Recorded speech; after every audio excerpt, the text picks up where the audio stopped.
안녕하십니까. 저는 중등부 2학년 윤정훈입니다. 저는 이번 겨울 성경 수련회를 기대하는 마음으로 참여했습니다. 지난번 여름 성경학교는 단체에서 운영하는 연합 성경 수련회를 갔는데 이번 수련회는 우리 중등부만 갔기 때문에 마음이 좀 편했던 부분도 있었습니다. 겨울 성경 수련회 바로 전날인 수요일에 선생님들이 성경 수련회를 위해 매일 저녁 8시에 모여서 기도하고 있었다는 사실을 알게 되었습니다. 마침 그때 시간이 비어서 스텝으로 섬기는 형과 같이 가게 되었습니다. 선생님들이 중등부 친구들 한 명 한 명의 이름을 부르면서 기도하시는 모습을 보았고, 선생님들이 이렇게 열심히 기도하시는데 이번 성경 수련회는 은혜를 많이 받고 오겠구나 하는 생각이 들었습니다. 그날 집에 가서도 기도회에 여운이 가시지 않은 채 잠에 들었고, 드디어 성경 수련회 당일날이 되었습니다. 출발 장소인 교회 식당에는 평소에 보지 못했던 친구들도 몇 명 보였습니다. 친구들이 다 모이자 선생님들의 말에 순종하고 폰을 내겠다는 내용의 서약서를 작성했습니다. 목사님의 기도로 저희의 성경 수련회가 시작되었습니다. 버스를 타고 도착한 성경 수련회 장소 동일교회 종합수련원에서는 스텝으로 섬기는 형이랑 누나가 먼저 와서 저희를 반겨주고 있었습니다. 거기서 스텝으로 있는 모습을 보니 뭔가 평소랑 다르게 더 멋져 보이기도 했습니다.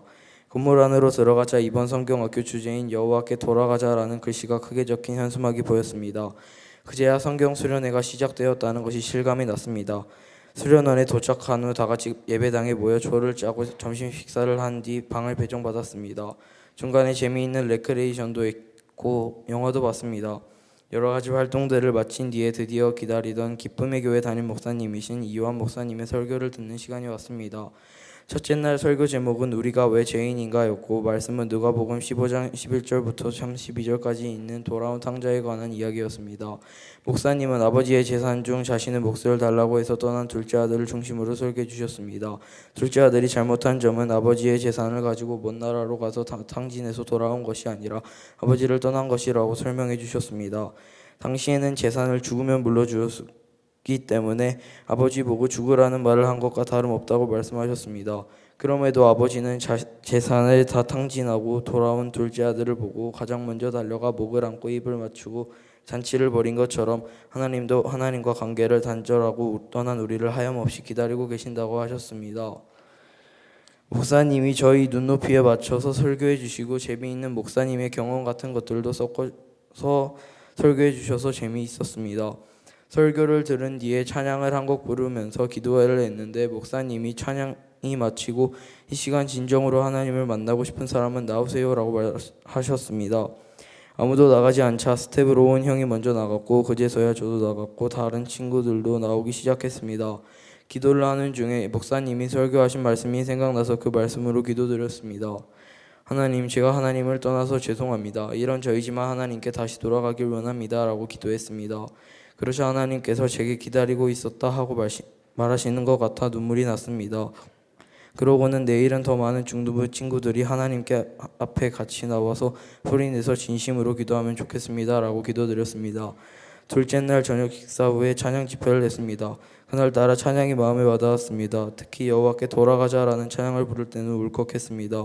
첫째 날에는 찬양하지 않던 친구들도 찬양을 해서 더 은혜로웠던 찬양 집회가 끝나고 더 큰 죄인이라는 설교 제목으로 이요한 목사님의 설교를 들었습니다. 그날도 어제의 말씀과 같이 누가복음 15장 11절부터 32절까지인 돌아온 탕자의 말씀이었습니다. 그러나 이번에는 둘째 아들이 아닌 아버지 옆에서 같이 있던 첫째 아들을 중심으로 설교를 해주셨습니다.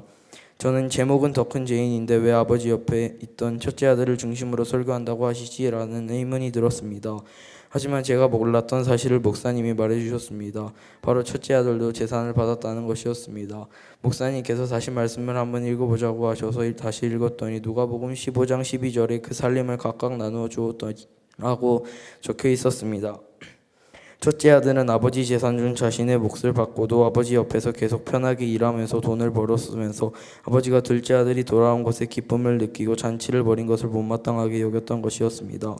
그러면서 오히려 옆에 있었던 자신에게는 왜 아무것도 안 해주냐며 아버지를 책망하고 아버지의 마음을 이해하지 못한 첫째 아들이 가장 큰 죄인이라고 말씀하셨습니다. 왜냐하면 첫째 아들이 아버지를 사랑해서가 아니라 자신의 이익과 편의를 위해서 떠나지 않았고 아버지에게 빌붙어서 살던 것이었기 때문이라고 말하시면서 애초에 아버지를 사랑하는 마음이 있었다면 둘째 아들이 돌아왔을 때 같이 기뻐했을 것이라고 말씀하셨습니다. 이 말씀을 하시자 제 마음에 뭔가 쿵 하고 내려앉는 느낌이 있었습니다. 저는 겉으로만 아버지를 사랑하는 것처럼 보이게 하고 아버지 마음을 이해하지 못한 첫째 아들과 다를 것이었기 때문입니다. 설교가 끝나고 목사님이 어제와 같이 이 시간 하나님을 진정으로 만나고 싶은 사람은 앞에 나오세요라고 하셨습니다. 어제와 다르게 저는 바로 나갔고 어제 나오지 않았던 친구들도 나와서 강당 앞은 중등부 친구들과 선생님들로 꽉 차 있었습니다. 하나님이 제 기도에 응답해 주신 것 같아서 기뻤습니다. 그렇게 설교 들었던 말씀으로 하나님 첫째 아들처럼 겉으로만 사랑하는 것처럼 보이는 게 아니라 하나님을 진정으로 사랑하고 하나님의 마음을 이해할 수 있는 하나님의 자녀가 되게 해주세요라고 기도했습니다. 그날은 하나님이 아무 말씀도 하시지 않으셨지만 대신 뜨거운 눈물이 멈추지 않았고 하나님이 아무 말 없이 안아주시는 기분이었습니다. 선생님들이 등에 또 머리에 손을 얹고 기도를 해주시기도 했고 임원들끼리 모여서 기도를 하기도 했습니다. 또 돌아다니며 서로 축복하는 노래를 부르기도 했습니다. 가장 좋았던 것은 학년별로 동그랗게 모아서 축복 기도를 해주기도 하고 선생님들도 동그랗게 모아서 축복하는 기도도 한 것이었습니다. 그날 저희 중등부 기도회는 거의 눈물의 기도회였고 제가 중등부 올라와서 한 기도회 중에 가장 은혜로웠던 것 같습니다. 성경학교를 마치고 난 바로 다음 날인 주일에 저희 중등부 친구들은 평소보다 더 많은 친구들이 그리고 평소보다 더 은혜롭게 하나님께 찬양을 드렸고 목사님이 전해주시는 말씀에도 더 집중하는 것 같았습니다. 겨울 성경 수련회 때 이렇게 은혜를 받고 오니 여름 성경 수련회가 더 기대되는 것 같습니다.